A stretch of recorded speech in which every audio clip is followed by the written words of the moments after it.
Hello and welcome back to another episode of Tobacco Road and Abroad. My name's Gareth Parsons, joined here by Ada Moore.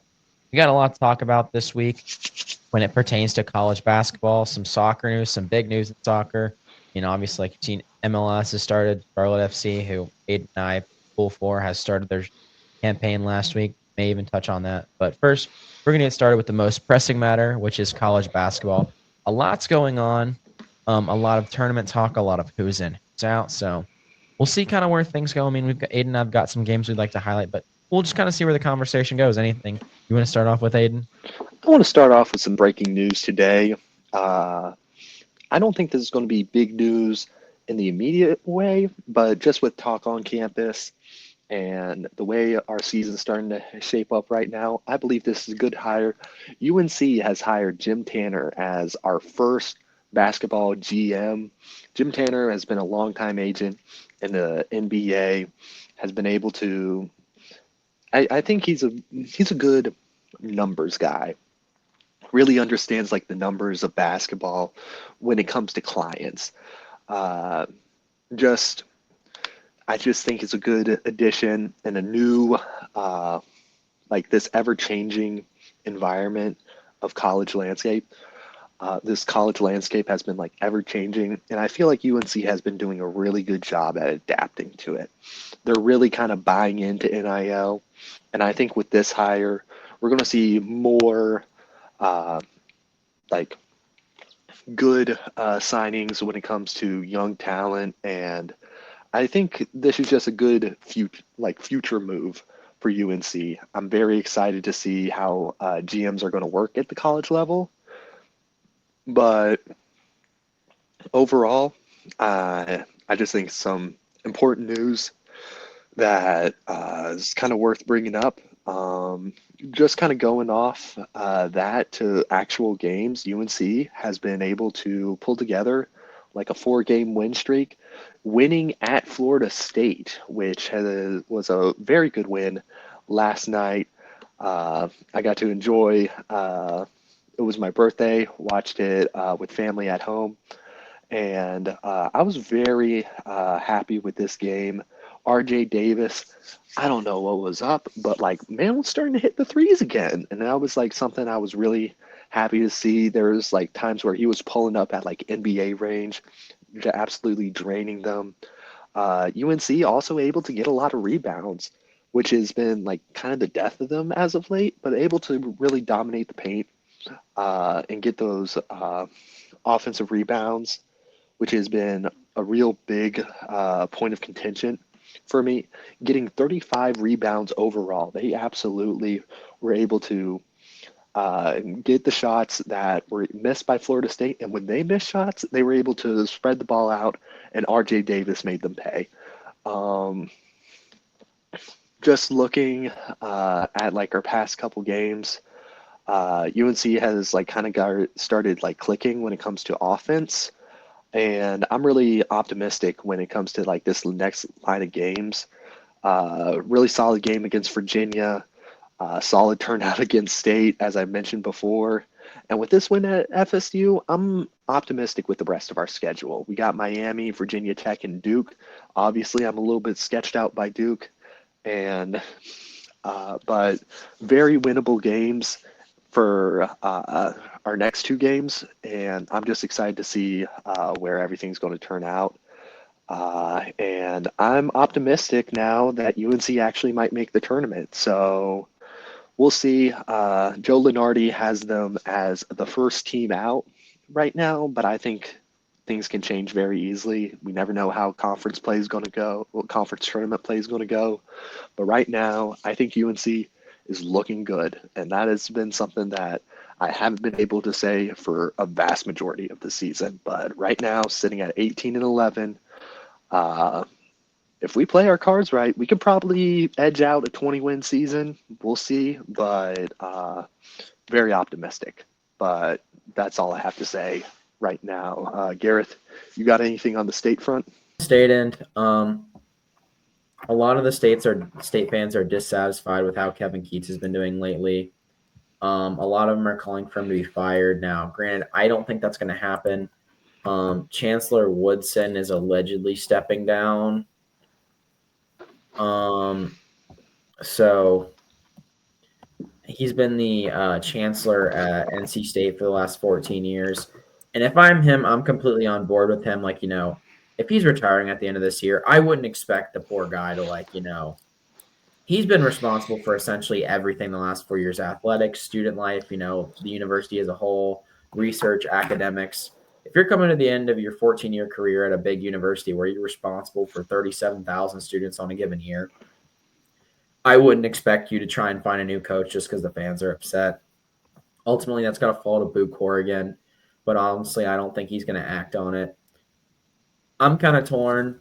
Like I've talked to Aiden about this. Kevin Keats at his best, very impressive. Like he's been able to do some really impressive things with this team when it's at its best. He took his first year here after horrible final years under Mark Godfrey. He took us back to the tournament, got several key wins over ranked teams. He was beating rivals. He was doing this. He was doing everything he wanted a state coach to do. But then he's just kind of dropped the ball on it since then. Yeah, he's made the tournament 3 times out of his 7 years. Well, that's just not what we want. We want him to be a little more consistent with that. And at his worst, he's impressive, but in like a bad way. He before the Wake Forest win would have been responsible for two of the worst seasons in NC State basketball history since the Les Robinson era. I believe he was the first coach to win less than 10 games in the modern, or for NC State in the modern 30 to 35 game format. He was on pace for that, but then he picked up 2 consecutive weekend wins, not consecutive conference wins, 2 consecutive weekend wins over Boston College and Clemson, not Clemson, excuse me, Wake Forest. They looked really good. This is a rotation. I mean, obviously the headline for the day for the NC State game is why am I blanking on his Neil? Paul McNeil, that's who it is. Paul McNeil, first full game off the bench, scored 24 points, had like 8 rebounds. Dude was doing it all. Fans have been calling for him all season. Players had even taken to Instagram saying, "Free Paul McNeil." He got his game time. And I think this is a really good rotation, essentially. So if we stick with this the rest of the way, I fancy our chances of sneaking into the ACC tournament, essentially going Ben Middlebrooks, Paul McNeil, Michael O'Connell, then going Dontrez Styles and Jaden Taylor. And then from there, mixing in some Marcus Hill, Trey Parker, Huntley Hatfield, and then Dennis Parker Jr. I think that's a good rotation. In my opinion, I think Kevin Keats is allergic to good rotations. That Final Four winning rotation he only went to out of necessity because that's what was available with injuries, people's limitations of playing time. That's what was available. So I think if he sticks with this lineup, they beat Syracuse tonight. The line currently against Syracuse is 1.5, so close game. Like I said, I'm not satisfied with Keats. I'd be okay with either him being fired or us keeping him because, like I said, he's earned the extra 2 years. But honestly, if things continue, if he misses the ACC tournament for me, he's done. I don't care what he's done, what he did for us last year. If you somehow come back and miss the ACC tournament the next year, you're done. And if this were I'll clarify, if this were pre-transfer portal era, where it's a lot harder to reload teams, and it was just, we went to the Final Four just because we had a bunch of seniors and that was our year, and we were terrible this year because we were playing with a bunch of freshmen, that'd be one thing. But the thing about this NIL era is you're able to reload. You can reload fast, and with the success, if your team kind of has a lightning in a bottle year, you can reload and try and shoot at that again just because people want to come to you. I'm surprised Keats fumbled in the portal as much as he did because the talent wanted to come here. There was talent that had us on their list. There was talent that we weren't initially on their lists until we made the Final Four. And Kevin Keats did not capitalize off that in high school recruiting. He didn't capitalize off that in the portal. Kevin Keats, I had been I wouldn't say a defender, but I had been more sympathetic to him than Dave Dorn because he'd still been very humble in the media about what was going on. He was like, we're trying to work things out. We got a young roster. And I was okay with him. I've voiced my opinions about Dorn because he blames everyone but himself. Keats at least until recently was taking the blame on himself. This is on me. We're still trying out rotations. Whether or not I agreed with him still trying out rotations, he was at least being honest, saying, hey, this is on me.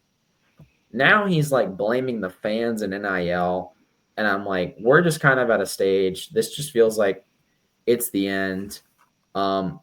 Losing to Carolina in that fashion, I think, was just kind of like a lot of fans have now been turned off to Keats. Like even the few Keats defenders left, they're like, yeah, no, I wouldn't call myself a Keats apologist. Like I'm just trying to be as unbiased as possible right now because we're not having a great year and just obviously being negative about it's like what I'm going to be. But if everyone's just negative about it, that's not going to be productive. That's not going to help. That's not going to help find solutions. I realize I wouldn't find the solution as just some random fan, but like I think if we just have more of a collective logical outlook on this, it'll be the fans will get what they want, the team will get the success it wants. So, but like I said, Keats is now blaming NIL and the fans. Some people have fact checked that, and that NIL has not exactly been the issue. It's just kind of been like his ability in the portal and just his inability to want to make changes. And ultimately, that's what college basketball is about: is adaptability. Providence fans, I know, just to kind of pivot here a little bit, Providence fans have been kind of having a similar conversation about Kim English. Providence earlier today fell to Marquette by 30 on the road. Um, After Providence had kind of made some, turnaround progress, beat a ranked Villanova at home by almost 20. Then they went on the road, lost to Georgetown by about 15, and then they've lost to Marquette here by 30. People are calling for Kim English's head. This is the only one where I'll stand 10 toes down on this one. I don't think we need to give up on him just yet. Kim English has spent 2 straight years with his best player hurt. And ultimately, you say, well, you need to be adaptable. This year, almost the entirety of Providence's starting 5 is now out with injuries. Wesley Cardette, Asan Doko has been in and out hurt. Oswin Arunse has been in and out hurt. Abdul Rahim's out for the year. Obviously, Bryce Hopkins is out for the year. So I'm kind of on a middle ground. I don't think Providence needs to fire Kim English, but I do think he starts the next year on the hot seat. Like college basketball, I do think it takes a little more time to get up, like when you join a program to get kind of get your weight under, get your wheels going. I mean, look at St. John's. I mean, Patino's first year, I'd argue they probably got snubbed from the tournament. That St. John's team was a really good team. Their record probably wasn't the best. I think they're 18-12 or 17-13, which I know that's not normally a team you take in the tournament, but they had several very quality quad one wins last year. I think a lot of Big East teams did. But then look at them this year. They're vying for a 1 seed. Like they've got the Big East regular season on lock, I'm pretty sure. I think barring a breakdown, unless they, I think, drop one, I think they've got Creighton put away. Creighton's at number 2 right now. I think they have Creighton safely put away. But that's what I'll say. Providence, I know fans want Kim English gone, but I think they need to be patient.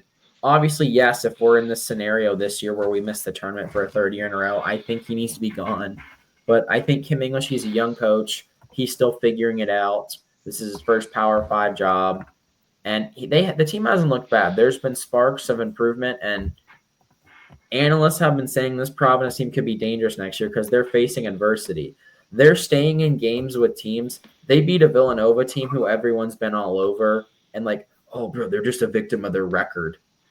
And they dismantled a Villanova team with 4 of their 5 starters missing. Providence, that is, missing their starters. So I think Providence, on the other hand, they need to be a little bit more patient with Kim English. State fans, I'm not saying I agree with that. Keats needs to be fired, but I'm saying I sympathize with that opinion. I can see that angle. I can understand that. I would not be upset one way or another. Providence, I think we need to give Kim English a little bit more of a chance. Give him another year. Let him get Bryce Hopkins back. Let him get his 2nd year of Kim English recruits under him. He knows how to cook in the portal. I'll put that out there. His first year at Providence, he absolutely cleaned up in the portal. I just think injuries and just with how that team just first year and you make the NIT as the 1 overall seed, not bad. So, but that's all I'll say on those 2 teams. I think we'll move on to some more general stuff right now. Any particular games you want to start with? I know I have some written down. I have a team that I've got highlighted right now that I think, honestly, for me, is a national title contender. A lot of teams aren't as high on them because of the pace that this team plays at. But for me, this team's up there with St. John's. I know Auburn and Duke are like your classic picks, but this team for me, I think this team could get Auburn and Duke on any day. So, I want to give any a games you want shout to start out. with? I want to give a shout out to Tennessee for going to Texas A&M and taking care of business. I thought Texas A&M was going to show out and get the Volunteers, but Tennessee dominated, shooting at 42% of field goal percentage, almost 50% at the three-point line. That's where Tennessee really got them right there. Tennessee uh, just able to knock down those threes while the shots just were not landing for Texas A&M. Texas A&M only shooting at 16% at the three-point. Uh, Overall, Tennessee just had like an absolute stellar game with standout performances by Chaz Lanier, scoring 30 points. Uh, just really able to take control of the game and kind of take care of business. Really able to uh, kind of pull away near the end. Like in those like final minutes, that's when Tennessee really kind of like clutched up and was able to pull away in this game. So shout out to Tennessee for going on the road and winning a very tough matchup. I feel like that was one of my games that I highlighted this weekend, and they delivered once again, proving that they like have kind of moved on from their ways of just not showing up on away games and being able to keep the emotions settle and play their style of basketball. Um, Another game I wanted to highlight, Oregon was able to upset Wisconsin this weekend. I was not high on Oregon at all, and I'm still I'm kind of skeptical of this Big Ten this year right now. And Oregon getting the win 77-73. Um, I don't know if I'm necessarily sold on Oregon, but this was not a good game for Wisconsin. Wisconsin was leading at half, 41-26, and Oregon just came storming back and was able to get the win in overtime, which was good on their part. Wisconsin just kind of suffering when it came to like turnovers, turning the ball over at pivotal times. That really did them in. But overall, I've been watching this Oregon team a lot. Sometimes I'm really hot on them, sometimes I'm really cold, but in the end, I'm still going to be keeping my eyes on the Big Ten, just seeing where it's going, just because other than Michigan State, I don't know how I feel about the Big Ten landscape right now, especially with a top three Big Ten team falling to Oregon. I thought that was a pretty surprise. That was a big surprise in my book. But any games that you wanted to highlight? Not really. I just will. I do. There's a few I want to highlight, but first I want to kind of jump on the Oregon thing.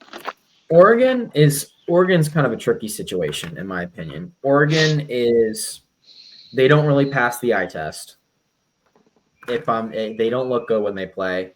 They had a string of incredibly suspect results. But if you were to just look at them from a resume standpoint, looking here at the net rankings, Oregon has one of the best records versus quad one. I mean, obviously Auburn at 14-2 is high and away, but I think it would bewilder some people to find out Oregon, when at least when it comes to the numbers, has a very similar resume to several teams that are being considered for number one seeds right now. I'm not saying Oregon deserves a top seed by any means. I'm not saying they should even be anywhere near it. I'm just saying resume wise, in numbers wise, Oregon has identical resumes to Tennessee and Alabama. Mm. Oregon right now is 9-6 in quad one wins. Alabama and Tennessee are both 9-6 in quad one. Now, granted, those two teams for me pass the eye test. They look good. They've got the results. They don't have any, kind of question mark games, if you will. Yeah, Alabama lost at home to Auburn, but Auburn's just a war machine this year. Like, that was going to happen. Oregon's one of these teams where I feel like they could either make a good run or they're going to be one of those 5 seeds that get bounced by a 12 seed. But for those who don't know, that's more likely than not. 12 seeds actually have a winning record against 5 seeds for as long as the 12 seeds have existed. So, blueberry fact for you there. All right, so other games I want to highlight. This team I want to particularly highlight. I think they're 5 in the net, so when I say they're underrated, you're probably going to look at me like I'm crazy. But I think this team should be higher, and honestly, this just could be semantics at this point and splitting hairs. But the University of Houston, this week they went 2-0 on the back half of this week, or last weekend of this week. They beat Iowa State, then they beat Texas Tech on the road.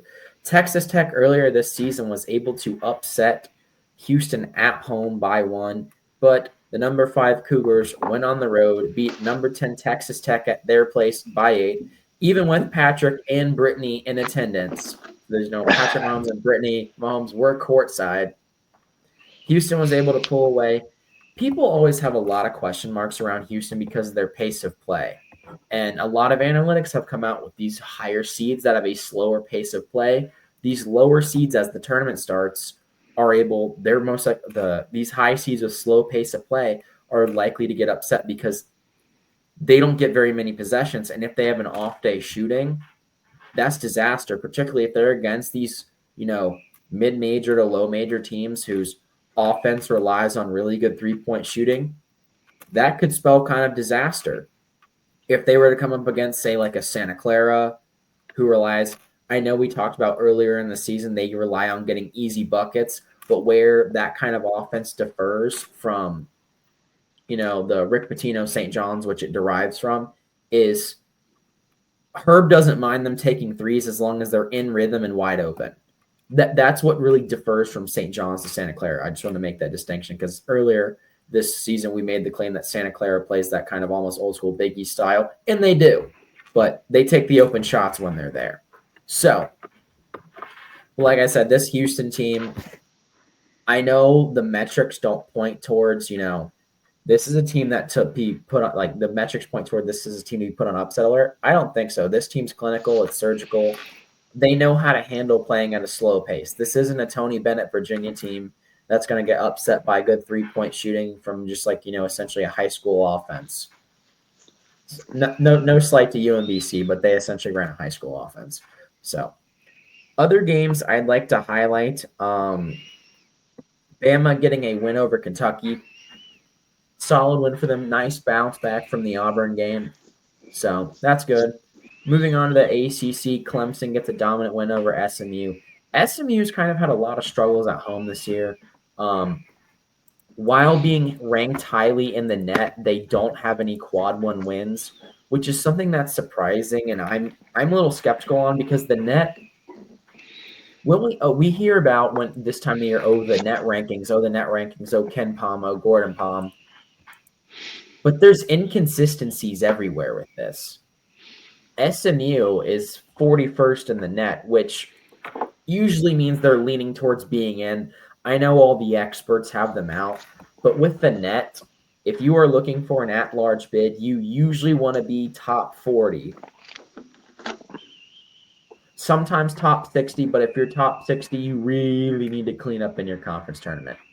So they're top 40 right now, but they're 0-5 in quad 1, 5-2 in quad 2. But unlike most people, they are undefeated in quad 3 and quad 4, which usually are seen as kind of automatic disqualifiers. Other games I'd like to highlight, Arkansas getting a solid win over Mizzou at home. that one certainly it's a resume builder for Arkansas, but in my opinion, Arkansas they're below the 500 mark in the SEC, and I know all the experts are saying, "Oh, then we're going to get 12 out of 16 in for the SEC." I don't think that's right. In my opinion, and now you can correct me if I'm wrong. Unless you win your conference tournament, if you are below 500 in conference play, you don't deserve to make the NCAA tournament in an at-large. Like, if you're 9-10, okay. If you're 9-10, and maybe you didn't win your conference tournament, but you took out the 1 seed who was ranked in the top 10, you took out the 4 seed who was ranked in the top 25. Okay, I could see an argument if you were like barely below 500.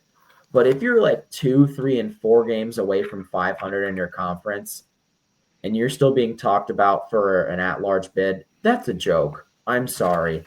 Like, that's forcing it too much right there, in my opinion. Yeah. Like, unless your conference is that good, which yes, the SEC is good, I don't think they're good enough to allow teams 2, 3, and 4 games off of 500.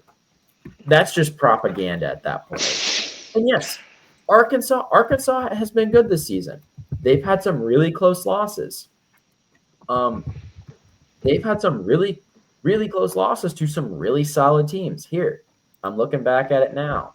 Obviously, the one that comes to mind is the Auburn game. They came really close in that one. This Missouri game, they came from behind. They were down 7 at half, and then they went on to outscore Missouri by 14 in the second half.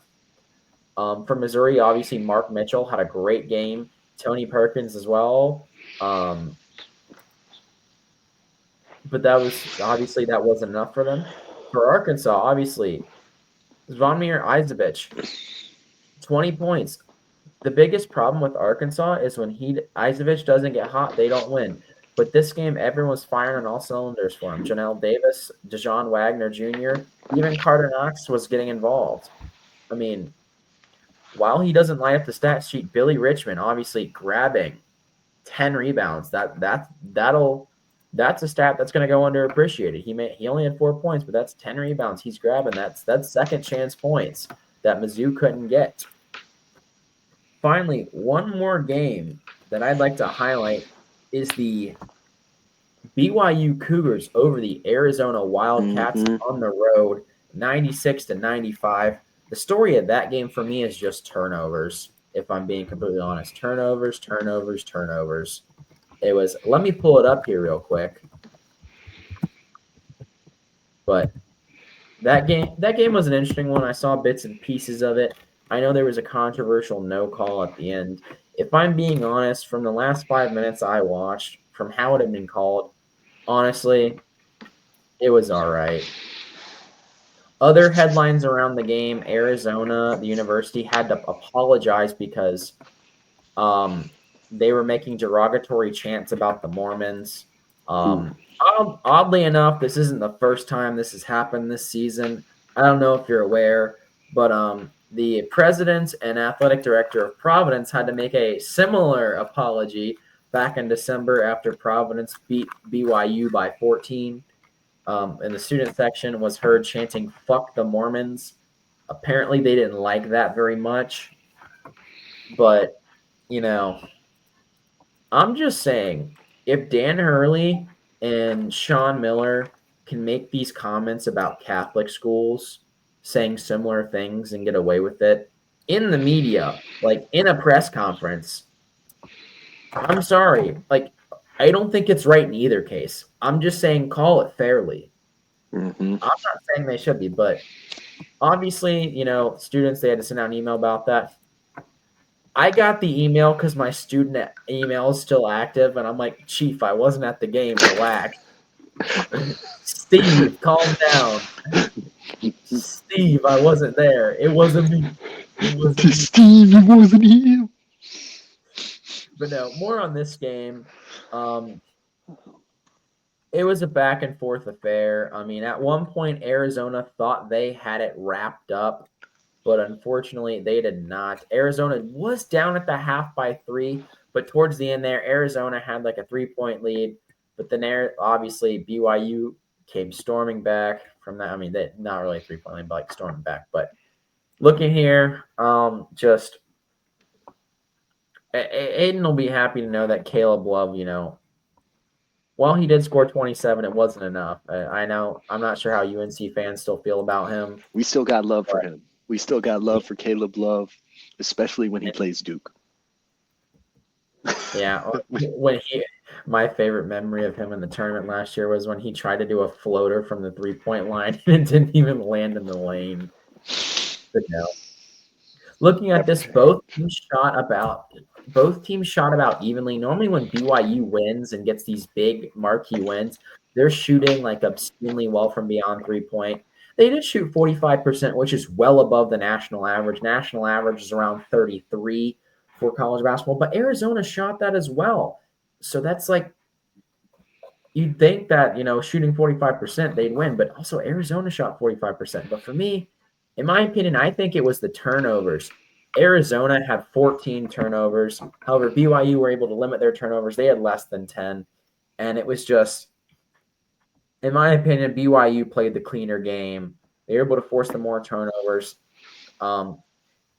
While they didn't out rebound Arizona, they were able to rebound when it counted. So for me, that's it. The only other game, I mean, I'll mention this. I'm not really going to do a breakdown. I mean, St. John's, I obviously absolutely dominated UConn at home in the Garden.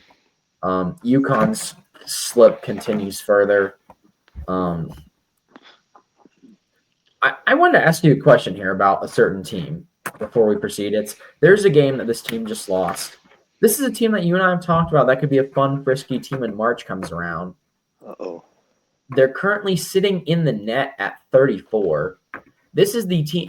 This team is 2 games off, just 2 games beyond 500, and they're 34th in the net.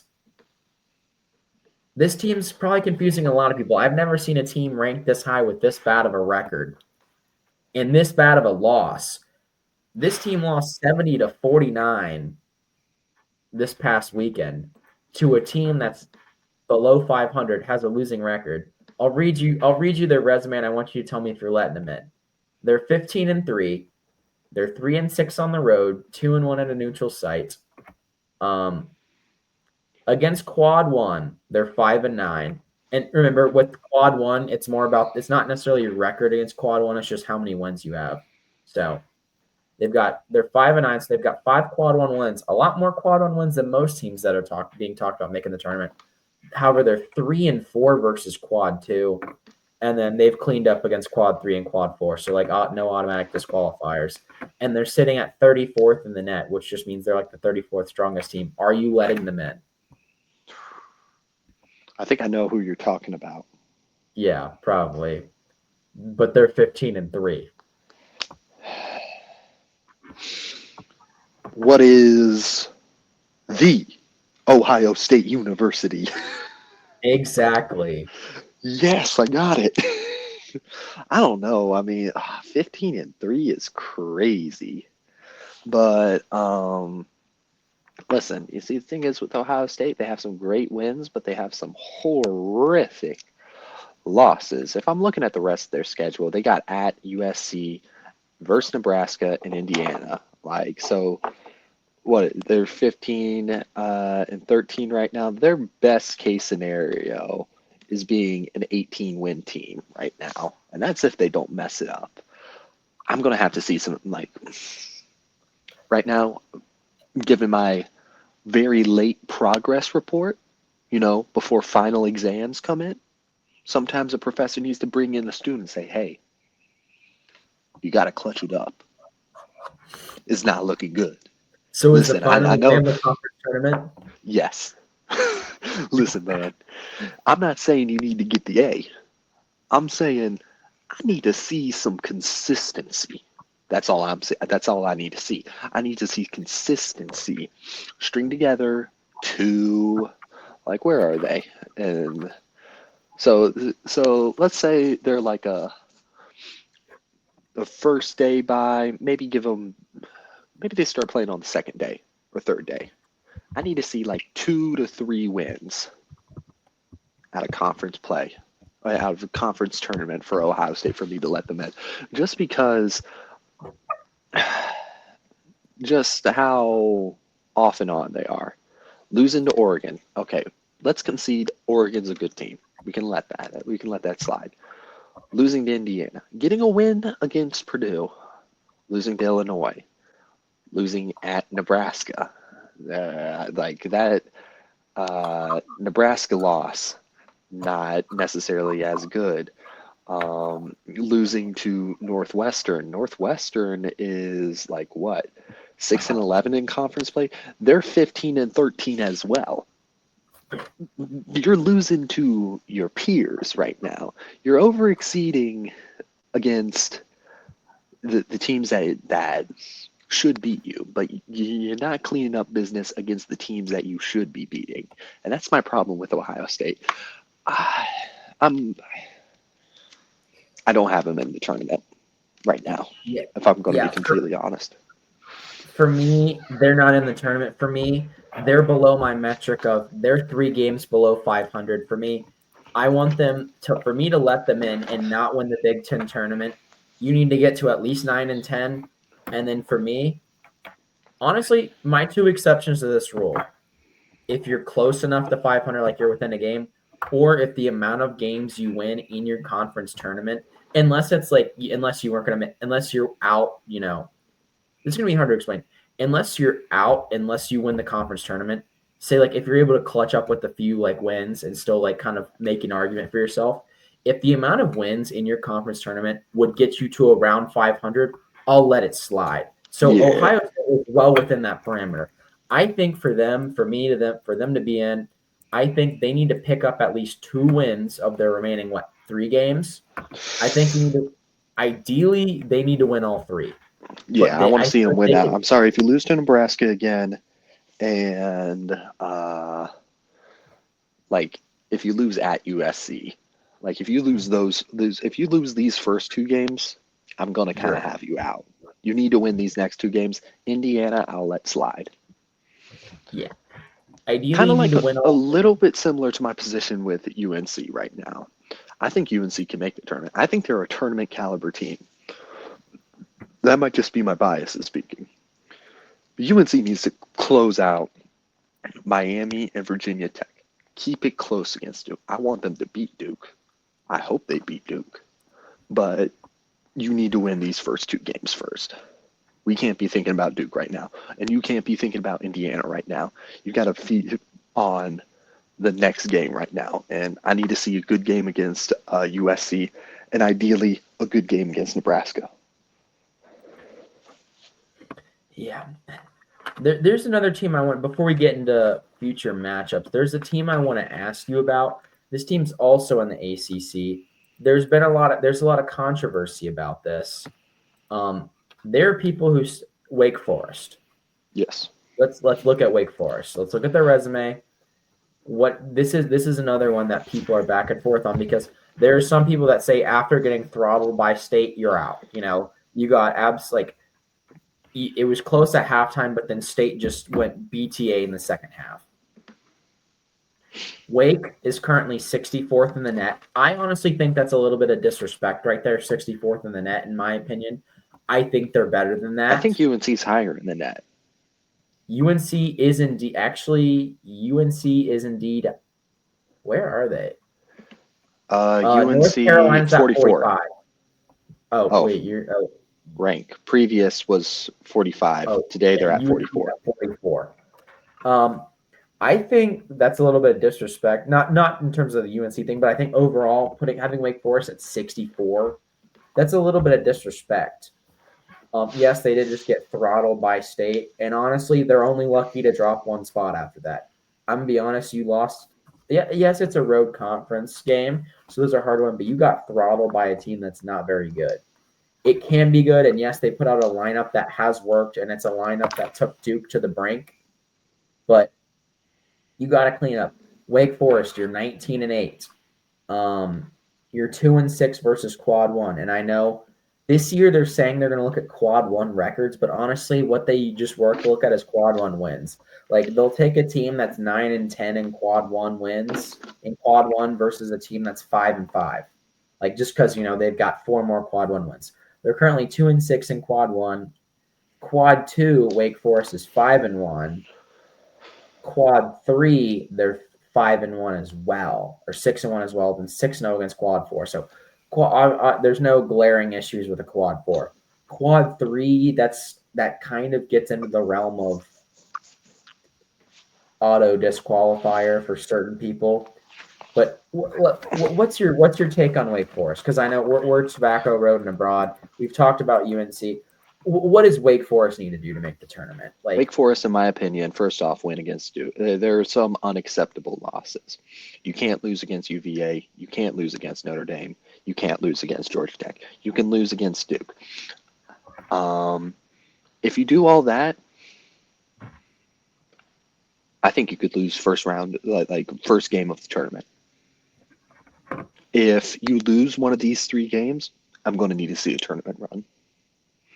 Now, ideally, if I'm a Wake Forest fan, I want to see you win those 3 games, and I want to see Wake, like if I'm a Wake fan, I want to see Wake Forest win 2 ACC tournament games. I think that's good enough to get them in. They're not you need to win the tournament right now. If I'm a Wake Forest fan, I want to win every single game. I want to see them win the tournament, but that's what I need to see. First, win these 3 unacceptable losses. You can't lose against UVA. You can't lose against Notre Dame. And you can't lose against Georgia Tech. And then maybe 1 tournament win. I don't think you need that tournament win, but maybe 1 extra tournament win. For me to kind of guarantee them getting in, their magic number for me is 22. They need to find a way to get to 22 wins on this season, whether that be finishing out, whether that be finishing out 3-1, whether that be picking up actually 23. I think they need to get 23 wins, especially with some of these losses. They need to get 23 wins, and that can be going 4-0 the rest of the way, or that could be going 2-2 and then a tournament run. Unfortunately, I don't think the media will see it the way. Aiden and I feel like we're both on the same page. Where if Wake Forest can go 3-1 in these last couple of games they're in, and then a win with Duke will just be the cherry on top. Where there won't be, if they can beat Duke, I don't think there should be any controversy about it. I think they're in. They can beat Duke. But I think what these folks are going to need to see for Wake to be in is they're going to need to run in the tournament, and they're going to either need to pick up a win in the tournament against either an SMU, a Clemson, a Louisville, maybe not a Duke, even a Carolina. They're going to need a win against them. So ultimately, that's that for me on Wake. I think they should be in, but I think that's what it's going to take. That's like if I were a picker, I'd take them if they went 3-1 out. Like if they went out 3-1. Yeah. Like if they from here on out they're 3-1. But realistically, I think they're gonna need to hit 23 wins, and they'll be, if they hit 23 wins, they'll be probably about 23-9 ish, probably. Yeah. Or no, they'll be 23-10 because they'll have lost in the ACC tournament if they have 23. So 23-10, I'd say that they're in probably at 10 to 11 seed at that point, maybe 12. So moving on, shall we move on to prospective matchups throughout this week? And we're back. We're gonna jump into some games that we're gonna be that we're gonna have an eye on this weekend. Aiden, you have any particular games you want to start off with? It could be later this week. It could be on the weekend. It's dealer's choice here. Well, I mean, I feel obligated just to do the UNC matchup this weekend.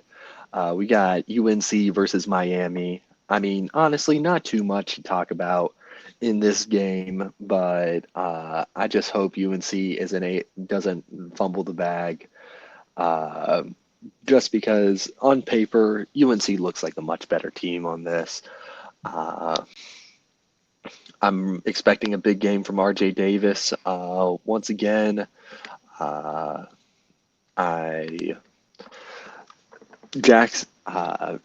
Jackson, I hope he is able to kind of get a good performance. I'm not going to lie. Other than that, I think those are our keys to success.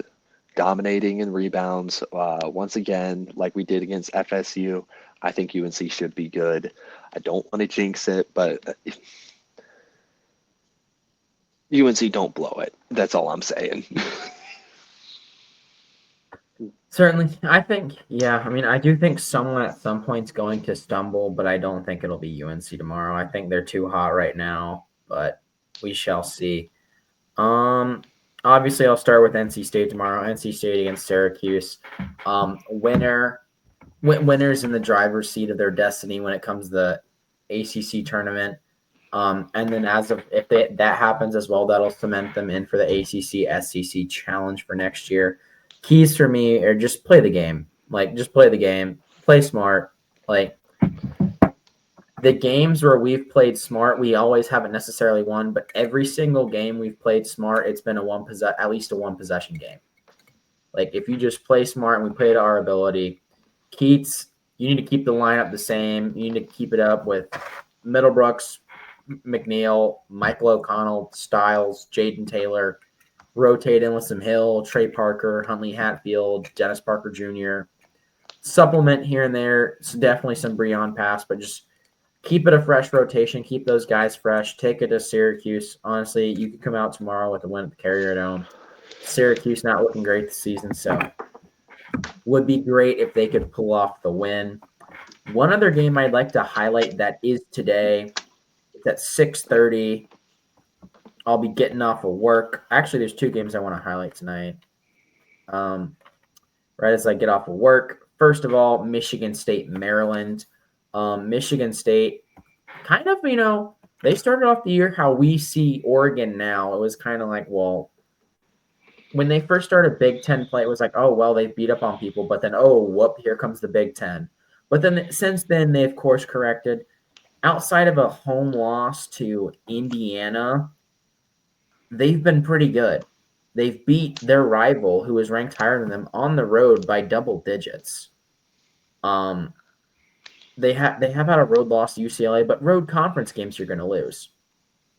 They're going up against number 16 Maryland on the road. How do I feel about this? I don't know.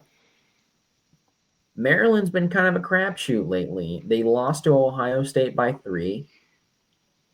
But other than that, at least in the month of February and how things are trending, they've taken care of business at home. This is kind of their first true test when it comes ranked-wise this month.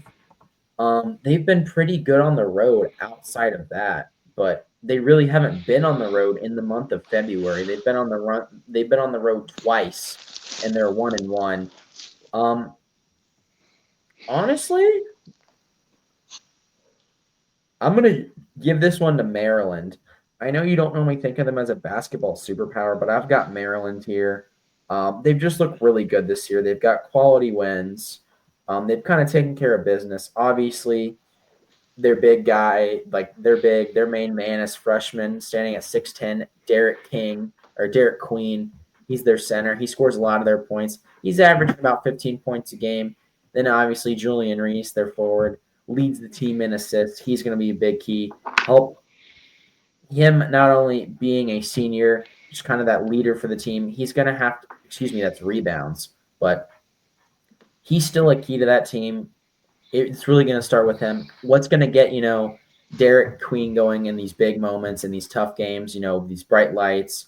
Obviously, he's just kind of the supporting cast around him. Jacoby Gillespie as well leads the team with about 5 assists a game. Both Gillespie and Reese are going to be key to this. They're going to have to get it going. They're going to have to take care of the ball. Just if Reese is able to just rebound, win those 50-50 balls, if Gillespie's able to just kind of facilitate play and not turn the ball over, I see this game, if they're able to do those things, the pressure's off of Queen score. So, in my opinion, I've got Maryland here. You have any thoughts on this game? I think that's a good pick. I like Maryland. I think they're due for some big things in conference, and I think this obviously they're ranked in the top 25, so they're not too overlooked. But they're a team I haven't been necessarily on my radar as much, but very solid position in conference play right now in the top 4. With Wisconsin losing to Oregon, I think the top 3 spots are up for grabs, and if they're able to capitalize this week, and I can see them definitely moving up in the rankings. So I think that's a good pick and a good analysis. So yeah, give me Maryland. Other games throughout the night that I want to touch on. This is not a ranked matchup, but this game does have huge March Madness. Actually, wait, no, this one is a ranked game. There's three games I want to highlight real quick. I'll let you highlight a few. This next one, big implications. This team, I know this is going to sound crazy. One of these teams has been said to have been bumped from into the bubble as a result of their recent slide. Tonight, we've got UConn versus the Georgetown Hoyas at the XL Center. Um, yeah, so I think they're playing this game in Hartford, so over 2.5 hours from campus. I'll be interested to see how well the fans travel because, from what I've heard, unless it's a ranked matchup, those fans do not travel well from stores. Obviously, that I'm talking about the students, but obviously, fans from all over Connecticut will come to watch the Huskies play. For me, actually, let me think. This is going to piss a lot of people off. Give me Georgetown. Give me Georgetown. UConn not looking great. I know Georgetown are coming off an 11-point loss to Creighton, and they have not been great on the road at all this year. They've been quite scary on the road, but in like a bad way and then very non-consistent way. However, I will say, on the road against really good ranked teams that are tough places to play, they've really succeeded. Granted, they lost to Marquette. They lost to Marquette by 6.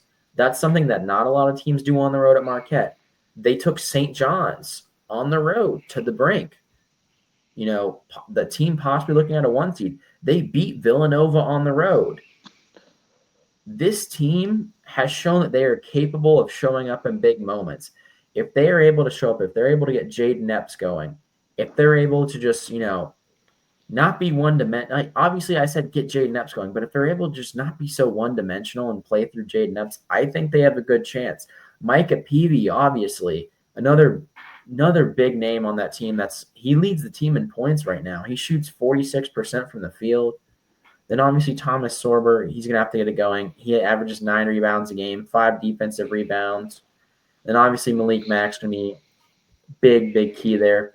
UConn, their keys to the game for me, solo ball is going to have to get going, as well as Hassan Diar. Hassan Diar is going to have to step it up. He has been good, but in my opinion, both him and just kind of the entire roster have not been playing well.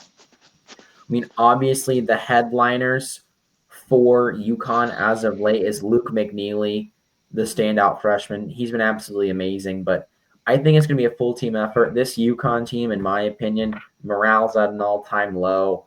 You're coming off back-to-back national championships. Yes, you're rebuilding, but also he allegedly reloaded in the portal and recruiting. But this UConn team just has looked bad. Yes, they won on the road at Marquette. They have some good road wins, obviously a road ranked win at Creighton. Then obviously the loss on the road to Seton Hall. They beat Villanova by 7, but then they got obliterated by St. John's. I still have this team in, but in my opinion, I think it could get dicey and interesting depending on how these last 4 games go.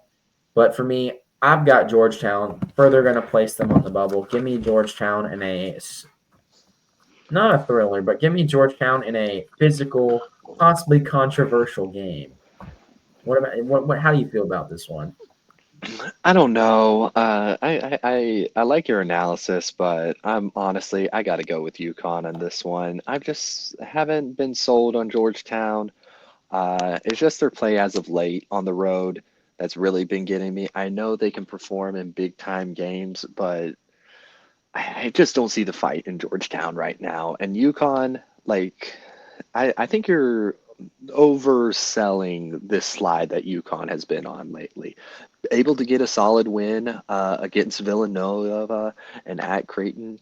The only real hiccups that they've been having is St. John's. And yeah, they lost at Seton Hall, but like I just feel like they're over the St. John's slump, if you will. You don't have to face them for the foreseeable future. Obviously, they're going to be they're going to be in the tournament, but right now, I think this is going to be a good game for UConn, and I see them bouncing back, and I see them using this as momentum moving forward for the rest of their season. So I got UConn winning this. One more game. I'm not sure if you had this on your radar. This might have been on your notes to bring up, but the final game of the night or at least the final game for tonight that's coming that I like to bring up is Ole Miss versus Auburn. Obviously, at Auburn, Auburn's been pretty good at home. Granted, they let Arkansas hang around a little bit. Ole Miss recently dropping out of the rankings after a road loss to Vanderbilt, a rivalry loss to Mississippi State where they lost by double digits. This Ole Miss team's been up and down. They lost by 10 points at home to Auburn. They then beat Kentucky by 14 at home. Elsewhere throughout the season, they've beaten Arkansas by 7 on the road. They beat Alabama by 10 on the road. They then lost to Texas A&M at home, lost to Missouri on the road. They beat Texas on the road. This team's been up and down, but I don't want to sell them as some inconsistent team. It's just when they're playing top competition, there is no real logic to how they're doing. So, for me, honestly, let me think. Looking at how Auburn's played great as of late. Their last loss was to Florida at home. However, after the Alabama game, they have looked a little shaky at home. I know they just recently beat Georgia by 12 at home, but that game was a lot closer than the score indicates. It took a late second half push for Auburn to break away there. So, with the explosive upside that Ole Miss has, if they have an on-night shooting, particularly from behind the arc, and Auburn comes out as slow as they have in the past couple games, they could find themselves in some real trouble here. Now, do I necessarily think that's going to happen? I'm not sure. I have a nagging feeling that it's wanting me to say Ole Miss, but I don't know. That could just be, my bias and thinking, hey, Auburn, hasn't looked their best lately. That could just be that. I know Bruce Pearl's going to have them, turned around looking good. But the line's at 12.5. I think it's going to be closer than that. You know what? I'll say it. I've got Ole Miss in this one. They've got explosive upsides. They've been on a little bit. They haven't been performing as well as they would have liked the past couple games. Heartbreaker in a rivalry game. Then they lost on the road to Vanderbilt, which conference road games. It's do or die for them right now. And Auburn, when I say they've looked slow, obviously they've won, but they've looked kind of slow. I think if Auburn comes out slow and Ole Miss is able to take advantage of that could spell doom for me. So I hear you, but I'm not listening to you right now, man. I mean, I'm sorry, but Auburn's on a roll, and these slow starts that you're saying, okay, like I'm just not seeing it the way that you're seeing it because these are very solid wins. Solid win against Arkansas, win by 7 points. Win against Georgia by 12 points. Win against Alabama by 9 points at Alabama. Win at Vanderbilt by like 12 points. Like these are good wins. Their only loss in conference play was against Florida, a very good Florida team. I think the SEC is stacked, and I think Ole Miss is going to show out and have a good game. But everybody shows out against Auburn because Auburn's the top dog. Everybody wants to get This is everybody's Super Bowl right now. This is everybody's Final Four appearance. This is everybody's everything. But for Auburn, it's another night taking care of business. I got Auburn. And you got keeping it into the SEC tonight, just to mention, because I think the biggest games are of the week have been on Monday or Wednesday, so we're probably going to move on to the weekend after this. But I want to give a shout out to Texas A&M versus Vanderbilt.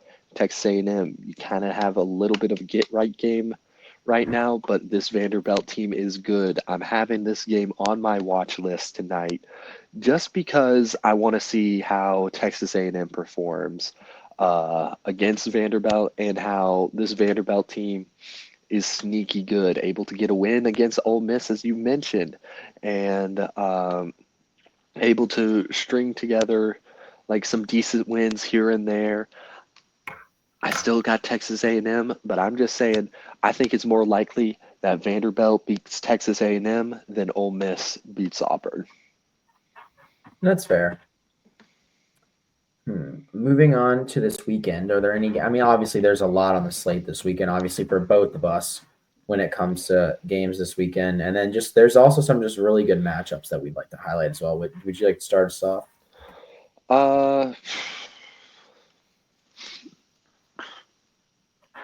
I mean, let's start off with a marquee matchup of the weekend, in my opinion.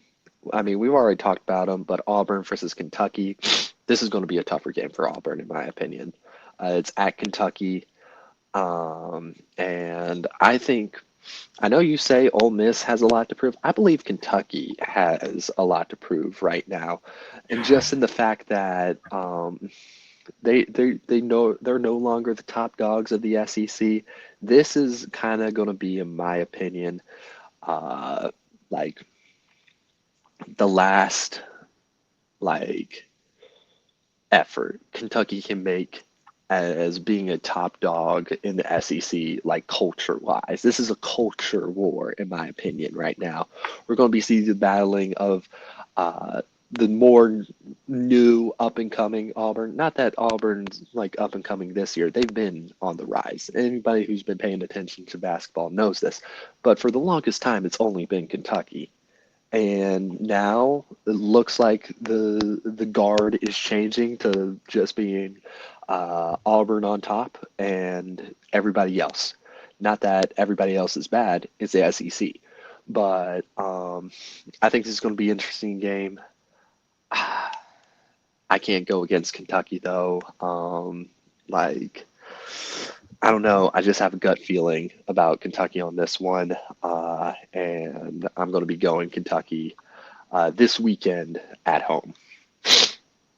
It's hard to go against Kentucky at home. I know they've lost to Arkansas at home, but that was more of, I feel like that was more of an emotional thing, with Calipari making his return.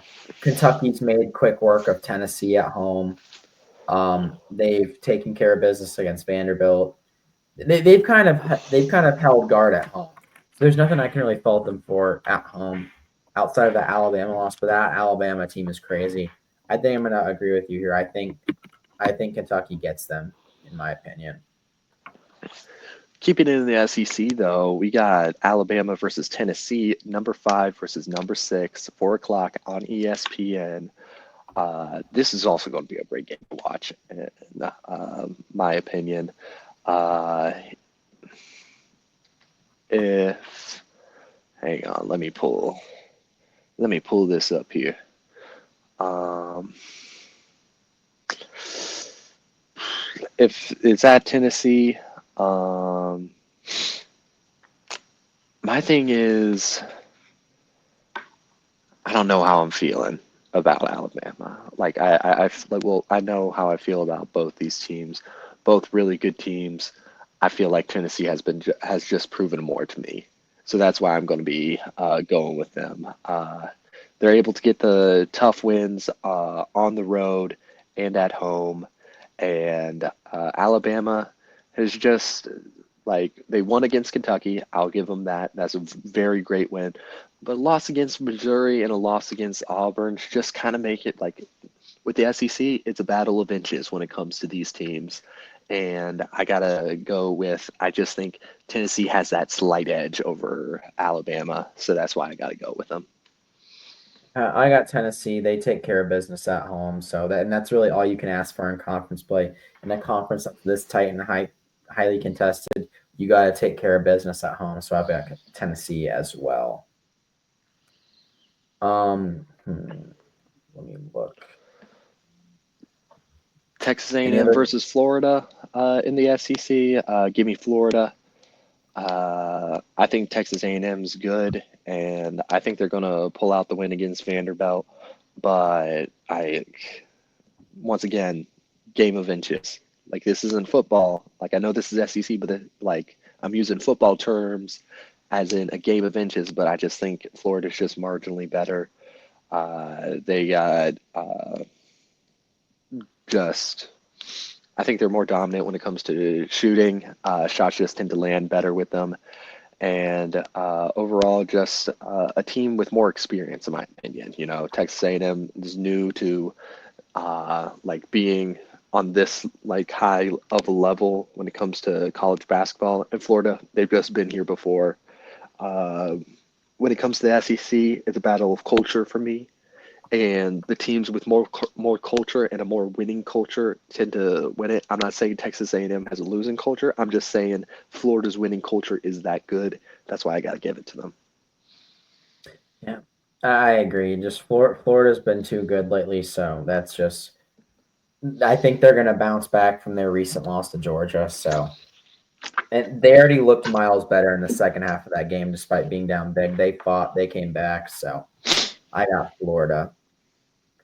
Starting off strong, I don't. This isn't necessarily like this doesn't necessarily have March Madness implications. I mean, it might if one team loses this, if this one team loses this, but starting off Saturday strong at noon in Providence, Rhode Island. We've got Providence versus UConn, the return matchup.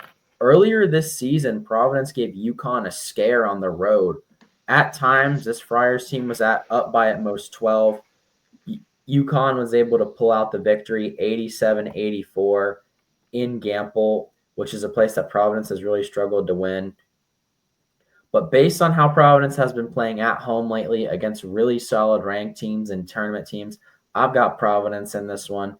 Just looking at the last few home games, I mean, I know Providence dropped one to Creighton, but looking back at that Villanova win, if the shots are falling and defense is good, and if we're able to catch UConn on a bad day, have the student section get in Dan Hurley's head like it always does, get an early technical foul in there as well, because whenever Dan Hurley seems to come to the amp, he always ends up with a technical foul in the first 5 minutes. So give me Providence in this one.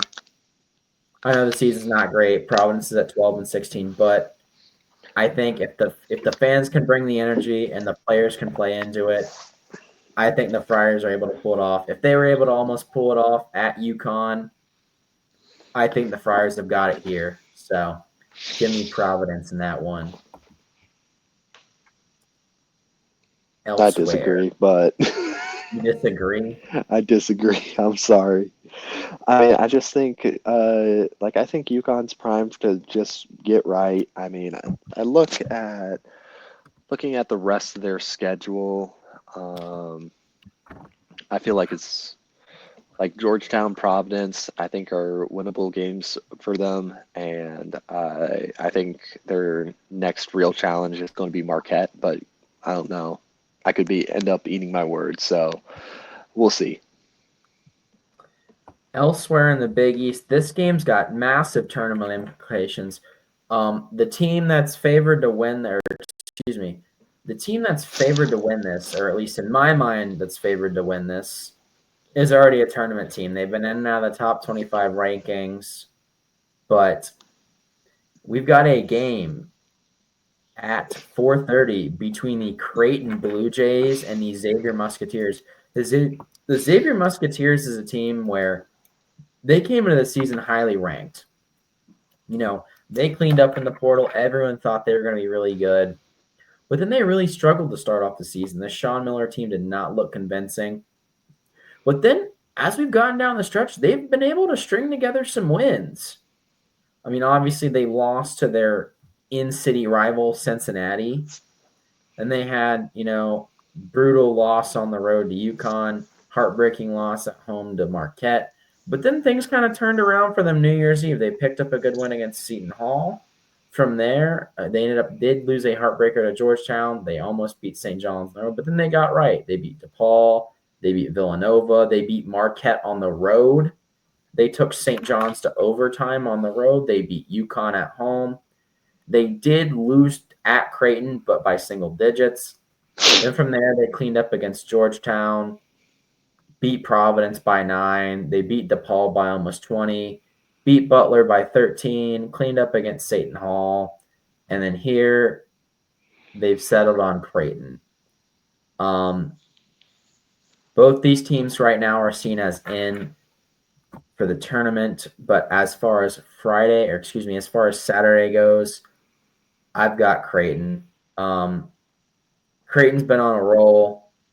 They did have a slip up against St. John's and UConn, but that's UConn still UConn. That's still Dan Hurley. So I've got Creighton in this one. I think they've still got a lot of good pieces they were able to replace and reload. I know they're still without Pop Isaacs, who was kind of like he was going to be their headliner who helped replace a lot of the production they lost last year. But still, I've got Creighton in this one. I know it's on the road, and I know Xavier's been better. They've kind of righted some wrongs. They won on the road at Marquette. They've picked up some really good wins at home. But for me, I just think this Greg McDermott team is just he's a they've been coaching about the same amount of time, but I think Greg McDermott's just more experienced. His squad's more experienced. No disrespect to Sean Miller, he didn't play at State, but siblings played at NC State. But I've got Greg McDermott and the Creighton Blue Jays, so I don't know what you think, but I mean, I guess I'll just default to your expertise when it comes to the Big East. From what I've seen, I just think Creighton's a really, really solid team when it just comes to their ability to win. I mean, tough losses against St. John's and UConn, but I can forgive those losses. Able to win against Marquette, Georgetown, Providence, like I just overall a fundamentally solid Big East basketball team, but a very good matchup. Xavier on a 4-game win streak, and I think they're going to be coming into this game with a lot of momentum. But I just think Creighton has the better players and the better playmaking ability, which I think is going to be able to guide them to victory. definitely. Let me see. Elsewhere, are there any other games I like to highlight? I mean, obviously, NC State plays Georgia Tech on Saturday. Um, both teams have been up and down. They've won games they've shouldn't have, lost games they've shouldn't have. They've gotten blown out. Things haven't been going well. Matchup predictor has Georgia Tech at 56. Tickets as low as $9. For me, looking at this, I mean, Georgia Tech, obviously, the one thing that stands out to me is their win over Clemson on the road in overtime. But since that, they really haven't. I mean, they've beaten Stanford and Cal, but that's not really that hard. They've lost to Boston College by 15, a Boston College team that NC State absolutely throttled. Lost to Virginia. For me, I've got State in this. I think, but that's if Keith sticks with the lineup. If Keith sticks with that lineup from the Wake Forest game, I think NC State beats Georgia Tech here. But God knows what Keats is thinking when it comes to the damn lineup. So I don't know. My prediction won't be set. I know it'll be on the video, but my prediction in my mind won't be set till I see what starting 5 comes out an hour prior to tip off. That's really going to influence how I feel about this game. But if NC State puts out that Wake Forest roster, they're going to win. If they don't, probably not. So it really all depends on that. Is there any other games you want to highlight on Saturday? I'm just kind of doing a quick scroll through. I think we covered all the marquee matchups. I'm trying to go through, see if there's any standouts for me and the mid majors. Nothing necessarily really speaks to me right now, but you know what? I wasn't gonna mention it, but you know what? I miss football season. and I think you know what that means. I want to talk about some Maction, baby. Oh yeah. So when it comes to Mac, the real uh, marquee matchup for the MAC this weekend is going to be on ESPN Plus, so you know it's big time. Miami of Ohio versus the Ohio Bobcats. Uh, Matchup predictors got Ohio at a 64% win percentage, but just looking at Miami of Ohio's ability to win as of late and their relatively strong resume when it comes to the MAC. I think there's a lot to this team. Did catch a little bit of a slide at Western Michigan and at Eastern Michigan, but overall they've just been pretty consistent, able to, for the most part, uh, win on the road when it comes to these MAC games.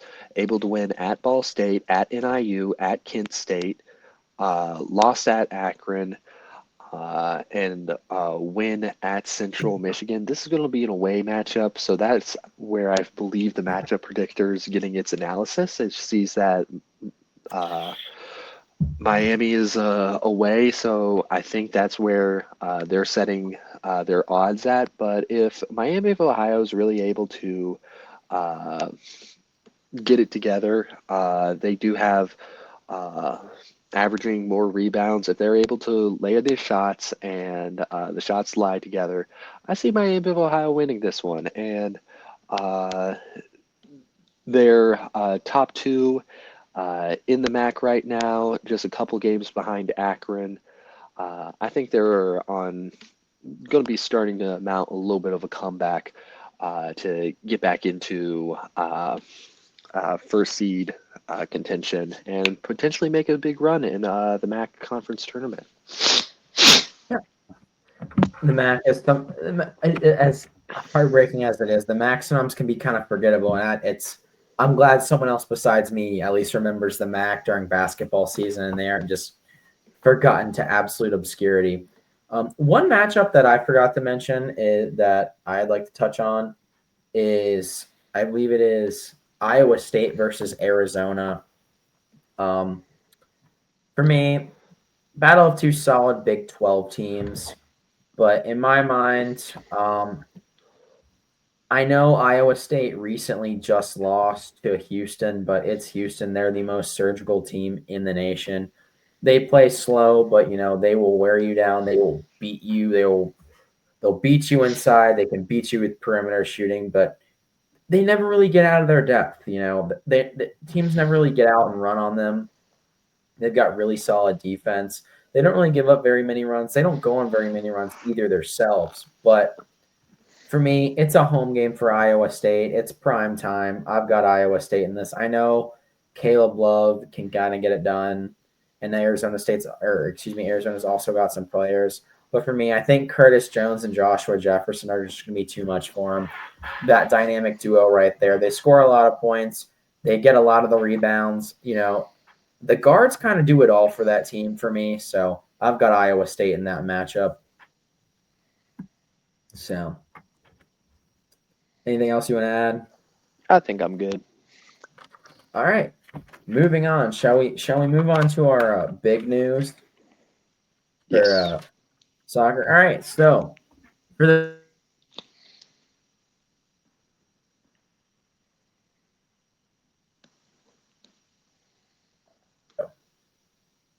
Oh, we're back.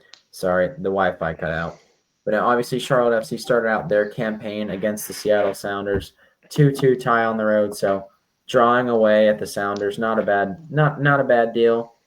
They're one of the more successful teams in MLS history, so not a bad result drawing 2-2 considering how bad we played. But the big news, if you can't tell by the title, Seeds of Relegation.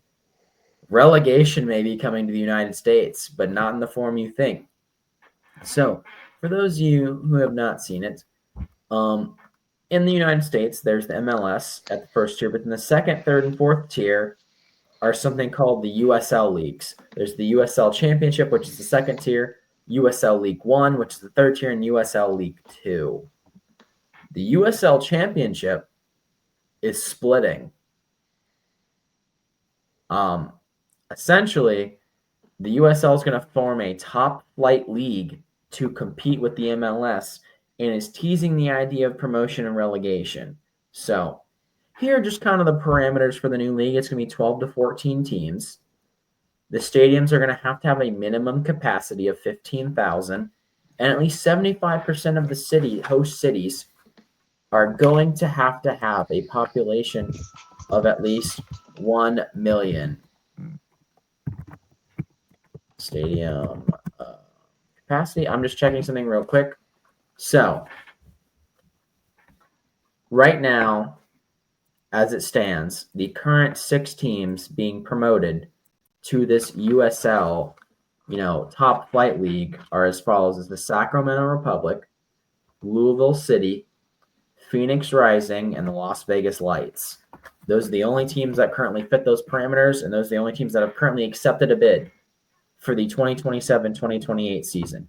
More teams will follow, so the idea is they're going to promote these teams for this top flight league out of the 2014 USL Championship, which is split up in East-West divisions, much like MLS.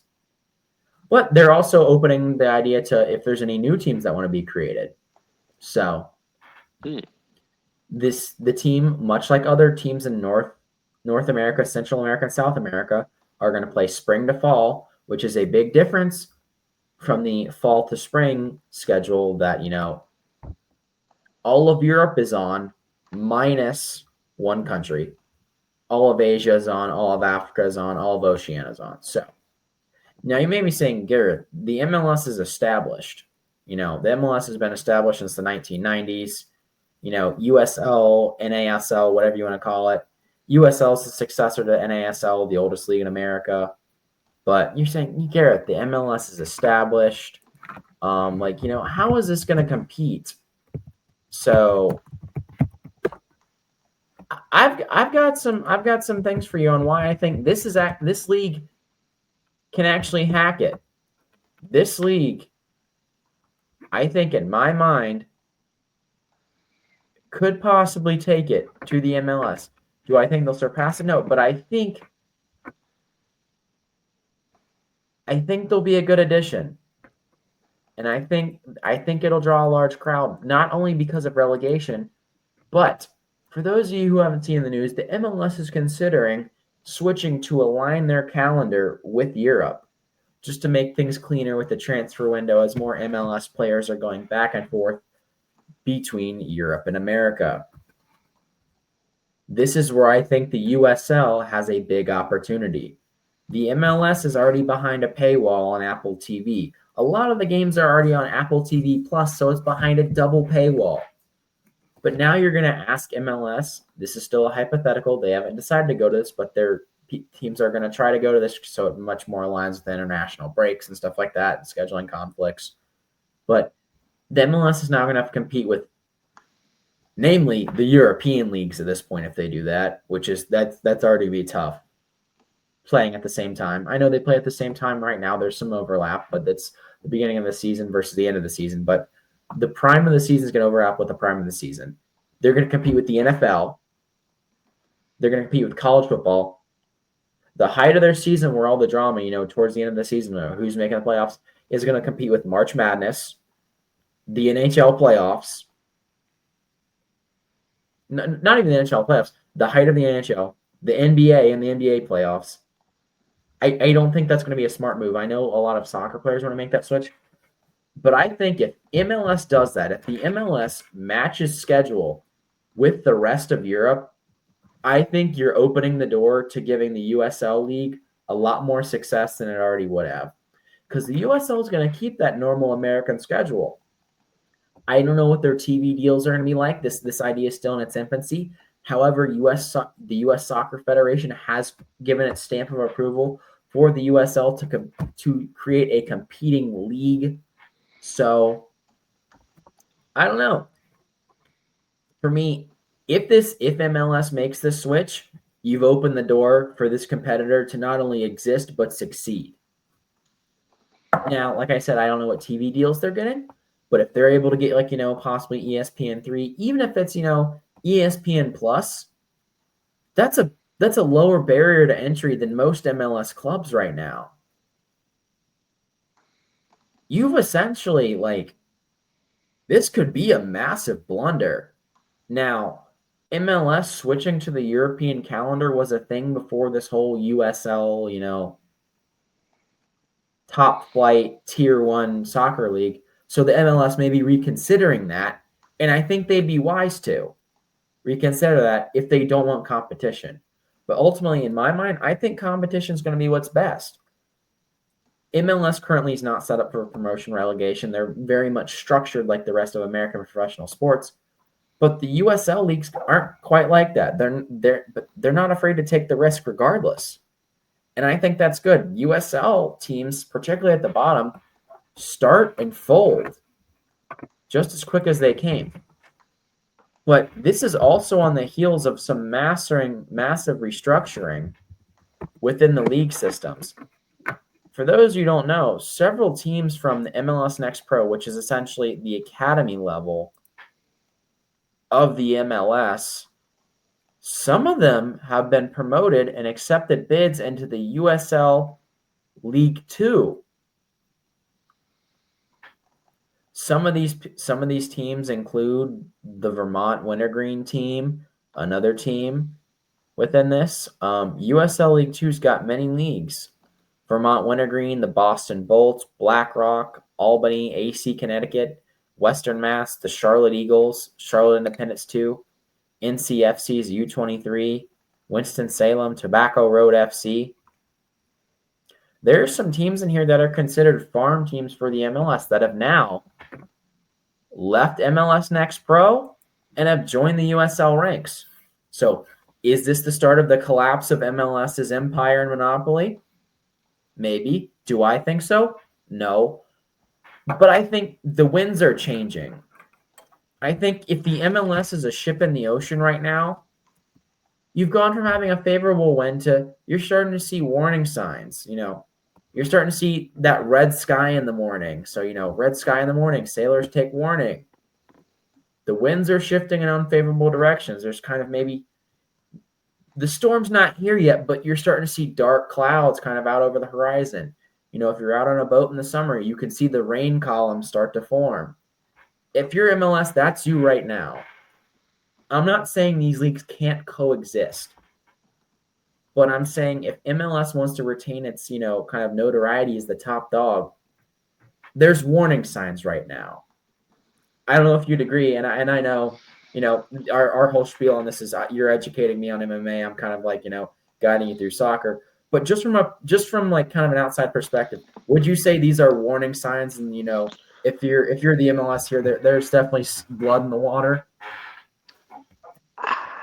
My thing is MLS just has so much money synced into it, and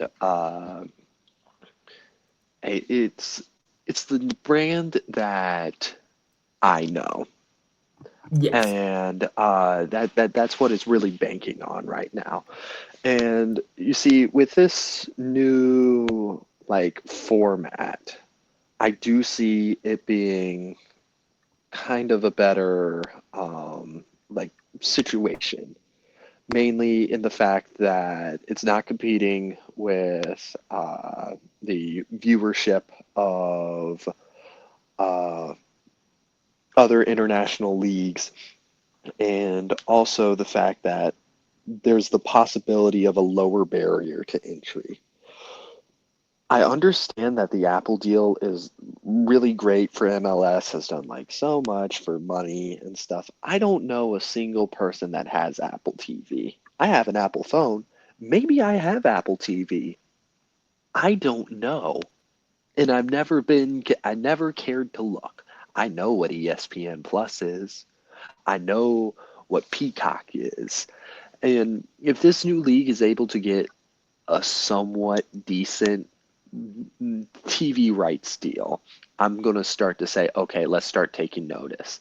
And I'm skeptical with how the regulation system, because I always hear like these, Gareth, I've heard your tangents time and time again about how every single sports league needs to adopt a relegation system, which I have tolerated in your somewhat non-sober tirades when you make these arguments, but I don't know how Americans feel about it. Granted, I like that they're starting it in a league where like the format is going to be built around it. You can't put it in the MLS right now. Like, I'm sorry, I don't know how new fans of MLS will feel seeing that their local team that they just got attached to, like Charlotte FC, got relegated year one. Like, I'm sorry, that's not good for morale. But relegation's good if you're already building it and you don't have a lot of like the millions upon millions of dollars synced in like the MLS does. I'm not going to jump the gun and say this is the MLS killer, and I'm not going to jump the gun and say this means nothing. I'm just going to sit back and I'm going to watch. Let's see how this plays out. If I had to give like my uh ignorant but my guess of percentage of like what I think, let's say this does take down the MLS. If I had to put it at a percentage, I say there's a 25% chance or a 20% chance that this takes down MLS. So I give it like a 1 in 5 shot. Not nothing. Like, definitely something that should be considered right now, but I don't think it's a sure thing. Oh yeah, I definitely don't either. I just think this isn't I don't think this is necessarily an MLS killer. It's kind of like when, in college basketball when a 1 seed's playing a 16 seed and they're kind of playing with their food. You know, Yeah. you're going into halftime, you're either up 2 or down 2 as the 1 seed. You've looked awful, like the players look uninterested, like, you're not grabbing rebounds. And I'm not saying MLS or anything's uninteresting. I'm just saying with everything that's been happening, if you really want to solidify yourself at the top as the top dog, like if you want to do everything you could to solidify yourself, you're not doing that. Yes, they still have the money, they still have the brand, they're still getting a load of money from Apple TV, but you're leaving these little doors open. You're leaving these little doors open, chinks in the armor. You're giving them little ways in. Now, when it comes to like the whole scheduling thing, I think after this announcement, MLS likely won't make the change. Because I think if you do that, they're asking for trouble. I don't think that would dethrone them, but I think it would harm their chances of staying the top dog. Like you said, the 25% chance. I think that's what it would widen the gap if they were to do that. If they Yeah. were to make that scheduling change to align with Europe. Hmm. But for me, like I said, now I will say with promotion relegation, I don't think the NFL needs it. I only ever joked that with when teams are really bad. The NBA, I'll just say that to piss the NBA fans off. The NBA needs promotion relegation. I'm sorry. It's boring. It's boring. NHL, I'm fine with. NHL, I'm fine. NHL is very similar to baseball in that it's got its farm system. I get it. Okay. I'm just tired of these like NFL needs relegation test ass arguments. I don't want to see the freaking New England Patriots to be the freaking uh, Bismarck whistle farts because because they had an ass year. Like, I'm sorry, I don't want to see that shit. I don't want to see the fucking the Carolina Panthers go up against the Rock's San Antonio Brahmas just because we were off 1 year, and then I have to watch a whole ass season of the Carolina Panthers playing with Dwayne the Rock Johnson on the sideline, going like, "Can you smell the relegation?"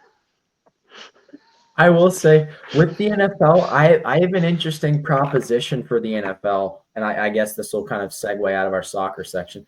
I have an interesting proposition that I think could work with the NFL. So you know how you kind of have the farm system in baseball? Yes. Use these other leagues as like a farm system. Like I don't know how long the UFL is going to last, but the NFL has the money, and as we've seen as of late, these people who we've like written off as like busts after getting a few good years under their belt, either backing someone up, they've turned out all right. Like Sam Darnold, look at him. Justin Fields for a bit was looking pretty good. I think if UFL, spring league football, all right, you take NFL teams, not all of them have to do it, they take a UFL team and say, hey, like, you're ours now. And essentially, you can use it to like develop players, send people down to. I know with baseball, you can't really I guess you can't really pull the baseball thing and like send players down to rehab them because like it's still a fucking contact sport. Jimmy, who's a mailman on the You side, is pulled, gonna you fucking pulled your, tore your ACL. Damn, man, get some more CTE out there. you tear your ACL and Jimmy the Get a fucking concussion mailman. protocol. Needs to play 1 week at UF. You snap your ACL, you go down there to get your feet under you, and then fucking Jimmy the mailman, who's you know, or even worse, the UFL, they add another league below, like they send you to the Arena League, and fucking Jimmy the mailman fucking snaps Justin Fields' other ACL after coming back. Like, I can see it now. I don't mean that. I just mean like develop talent. Like we've seen so many people labeled as busts, like kind of have breakout years. Or you could keep it as a way to keep tabs on people, like identify talent, maybe like, when undrafted, or maybe they weren't ready to play pro football then, but after a few years with the Brahmas or something, or like a few years with the Houston Renegades or whatever they are, the Roughnecks now, after a few years, maybe it's like, hey, they do look kind of pro ready, give them another chance, Yeah. it would increase the competitiveness for the league. Honestly, I think more people would watch it if they had a NFL affiliation with the team. Like, hey, let me check out the guys we're developing. Now, do I think that's going to happen? Do I think they're going to implement like a farm style baseball system? No. But I I think do they're think going to use it like that, like like as the scouting, spring. yes. Like they're just using it as that. I don't think a single team's going to go like this is ours now. Like Yeah. I don't see But a 30 like in the foreseeable future. I do see the UFL expanding, but I don't see like a 32 like team league. I yeah. mean, I would be down if you could like give one of those to us. Like that'd be fun. Like during the summer, go to like a freaking game at like Carter Finley. That'd be fun. No, I would. Then we used to have an Arena Football League team, I'm pretty sure. The Yeah. Raleigh Durham Skyhawks. We also had a semi pro basketball team at one point. Blueberry fact. Blueberry fact. Let me see. I'm pretty sure. Do we still have an Arena Football League team? Football teams in Raleigh. Let's check it out, folks. Oh, what in the world? Oh yeah, the Raleigh Durham Skyhawks. That's it. They played at Carter Finley. This was a World League of Football. Blueberry fact. Blueberry fact. Their colors are as follows. It literally says NC State red, Kelly green, and black. They played in NFL Europe. I didn't even know NC State Red was a thing. I think it's just because they were doing it to pay homage because they played in Carter Finley. Oh. Which I forgot to. Oh wait, I can't say that on here. Never mind. We're gonna cut that. That's not public knowledge. I've been told I can't reveal that yet. Do I know this? Yes, you know this. Okay. So, anything else you want to add? Anything MMA wise you want to add? I know you talked No. about the one I mean, MMA guy I know has a fight coming up. Oh wait, no, one of two MMA guys. I know some names, but one of the but two you see, MMA guys I there follow. are a couple announced fights. I try to stay away from announcing fight, but I could pull. Padsy the Padsy. Yeah. I've got I to love say, them. the middle half of the MMA year is starting to look pretty nice so far. Uh, I just want to go on and announce a couple fights that have been confirmed. UFC, well, first off, next week we will be doing a preview of UFC 313. Stay in tune for that. It's going to be it's going to be a great card. But UFC 314, April 12th, has been confirmed. The main headliner will be Alexander Volkanovski versus Diego Lopez for the featherweight title. This is very interesting because Ilya Topora, the featherweight champion, has vacated the belt and officially moved up to lightweight. This is pretty unprecedented as he just went out and he beat Volkanovski, he beat Max Holloway, and has decided to completely vacate the belt and move on to lightweight. I was expecting a super fight first before he decides to vacate the belt, but he has decided to just move up to lightweight, which is very unprecedented. But I am excited to see what he's going to do. The obvious choice would be a title shot against Islam Makhachev, but the thing is, Khabib Nurmagomedov, Islam Makhachev's coach, has stated that he's tired of Islam fighting people that are like heading up in weight. Most of Islam Makhachev's title defenses have been against Alexander Volkanovski, not true lightweight contenders. And I think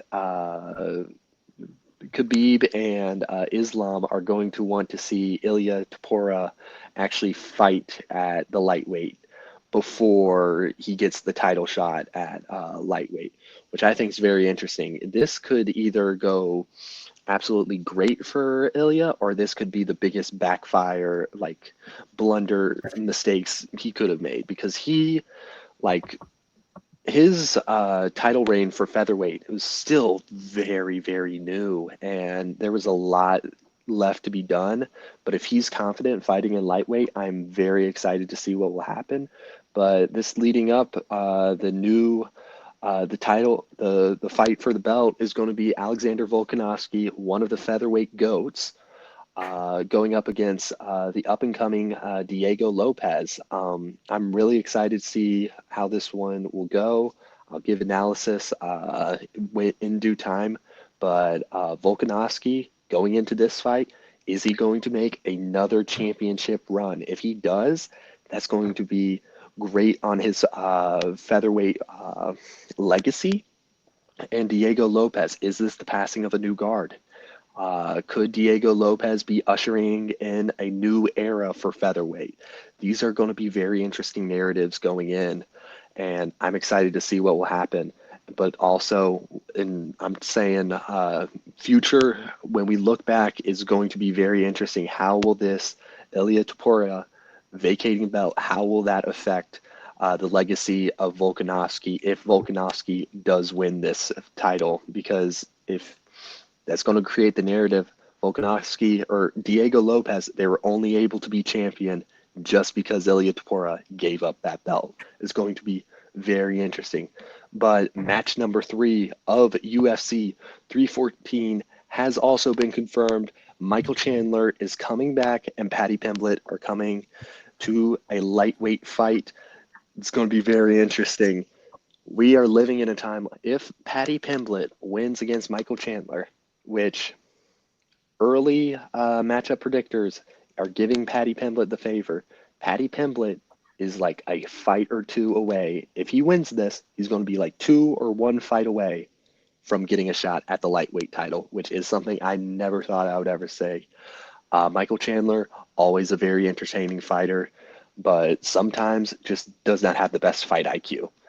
And Paddy Pimblett has shown that he is more proficient in wrestling than we have originally thought. I am going to be interested in this, but just giving my early predictions,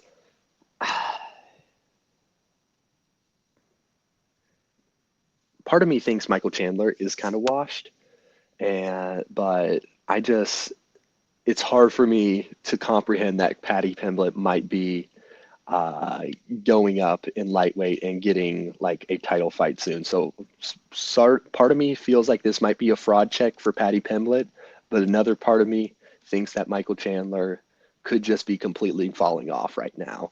So we'll see how it goes. I'll give my full analysis and predictions the week of April 12th. So that's going to be confirmed for UFC 12, UFC. Uh, well, that's confirmed for UFC 314. UFC 15 has been confirmed. We are going to see Bilal Muhammad versus Jack Della Mandela. It's going to be very interesting. I'm excited to see it. A lot of people are not a fan of this Bilal Muhammad welterweight reign. This could be the end of it, but we'll see. And just looks like April and May and going into the summer months could be shaping up for a very interesting couple of cards for the UFC. But next week we will be doing our predictions for UFC 3, doing our predictions for UFC 313. Can't wait for that. I'm excited to see and give my full analysis on Alex Pereira versus Magomed Ankalaev, and we'll see what else is happening. Right now, it's saying on ESPN though that Justin Gaethje, I don't know what happened. Looks like somebody just stepped out of the card for UFC 313, so a replacement fighter should be coming in soon, but I'll give full updates and full predictions next week. But that's all I have for MMA right now. I think that's all we have for the episode. And obviously, we had a little bit of everything for you there. I'll be interested to watch this Patty the Batty fight. Love that man. One of two fighters I follow on Instagram. Him and of course Sugar Sean O'Malley from my friend's hometown in Montana. So update for UFC 313. Dan Hooker was supposed to fight Justin Gaethje, but Dan Hooker has suffered a hand injury.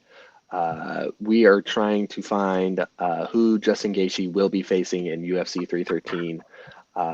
This fight is only about less than 2 weeks away. We're about a week and a half away from the fight. That fight might be canceled, but we'll see what happens. I'll give updates next week on if there's a fighter that has been able to step in. Okay. That's all I really have. So thank you guys for listening in. We appreciate it. As you can see, we've started uploading to our clips playlist, and we're probably going to clip this episode as well. So you have the full podcast to listen to if you want to listen to kind of how the entire conversation flowed. Or we've got individual conversations that we will post if there's just specific things you want to listen to. Say, for instance, you don't necessarily have time to listen to all 2 hours of this yammer, but you want to catch the 40 minutes we talked about this, or the 40 minutes we talked about roster changes, or the 40 minutes we talked about soccer or whatever. Or, we want to clip it and start talking. You want to see Aiden's UFC talk. So we'll start doing that for you guys. Just kind of that way it gets our media more digestible for you guys. Obviously, we'll start posting the clips on Instagram again as well. That's a lot of work. Sometimes just clipping out 60 seconds out of a 2-hour video, that can get kind of tedious sometimes. But turns out the thing we use has an AI function to AI help you cut the clips. So we'll see how good that is. But thank you guys for listening in, and we'll see you next time.